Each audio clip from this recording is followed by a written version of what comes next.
The good news is stress levels in 2016 reached their lowest point in a decade. The bad news, they're back on the uptick this year. Dr. Taaka Cash is joining us on the Cocoa News Live Line. And Dr. Cash, where does California as a state kind of fall on this particular spectrum?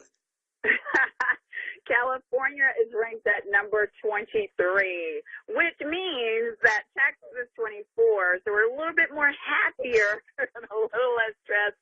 But we're seeing across line that, guess what, stress levels are increasing across the United States. And why is this happening? Relocation, appointments, bills, work. They're looking at family issues, economy, even the political climate. Well, and I mean, some of these things are completely out of our control. So how do we mitigate that stress and become happier just as people?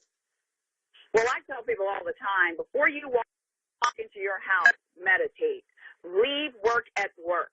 Before you walk into your house, take a deep breather. Before you even walk into work, take a deep breather. Take time for yourself. Reach out. Touch someone.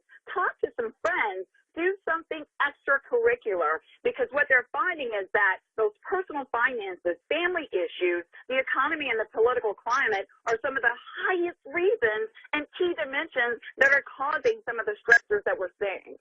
So we talked about California. Now, where are the most and least stressed states here in the country? Alabama is ranked at number 1. We have Louisiana at number 2. Mississippi, which is my home state, is at number 3. I was like, oh my God. West Virginia was at number 4. And the least stressed state, guess what, guys? At number 51 was Minnesota. Number 50, North Dakota. Number 49 was Iowa. 48 was South Dakota. And 47 was Utah. Now, why do they have less stress?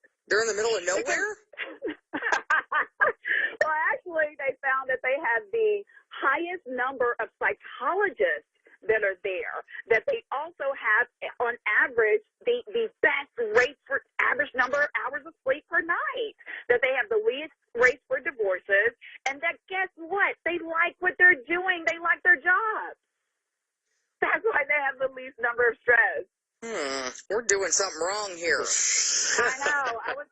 I was looking up this morning, and I was like, do I need to move to Utah? Do I need to move to Minnesota? Like, what is going on? Because I love where I live at, and I'm trying to figure out, okay, what are some of the other added stressors? And so when I looked at where they got the numbers from the U.S. Census Bureau and the Urban Development Center for Disease, I was looking at, wow, they're looking at key dimensions like family-related issues, health and safety, work-related issues. Child care was like big on the list. Housing affordability.